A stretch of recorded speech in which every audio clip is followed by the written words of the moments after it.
চালাক গাধার শিক্ষা। একজন লবণ বিক্রেতা প্রতিদিন তার গাধার পিঠে লবণের বস্তা নিয়ে বাজারে যেতেন বিক্রি করতে। পথে তাদের একটি ছোট নদী পার হতে হয়। একদিন গাধাটি নদী পার হতে গিয়ে হঠাৎ পা স্লিপ করে গড়িয়ে উল্টে পড়ল নদীর জলে এবং লবণের বস্তাটা ও নদীর জলে পড়ে গেল। লবণ জলে পড়ে যাবার জন্য জলে গলে গেল, তাই লবণের বস্তাটি বহন করার জন্য খুব হালকা হয়ে গেল।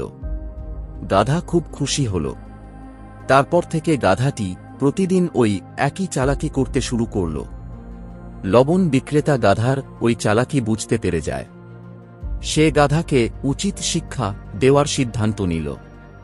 পরের দিন গাধার পিঠে একটা তুলোর বস্তা বোঝাই করে চাপিয়ে দিল। গাধাটি আবার প্রতিদিনের মতো ওই একই চালাকি করল।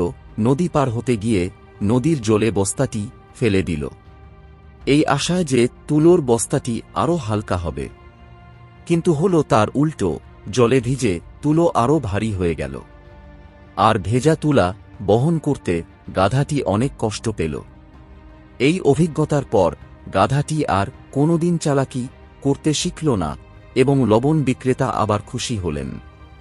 মোরাল অফ দ্য স্টোরি: চালাকির ফলে বিপদ আসতে পারে, সততা ও কঠোর পরিশ্রমই সাফল্যের সঠিক পথ। এই ভিডিওটা তোমাদের যদি ভালো লাগে তাহলে ভিডিওটাই একটা লাইক করে দিও আর চ্যানেলটাকে সাবস্ক্রাইব করে দিও।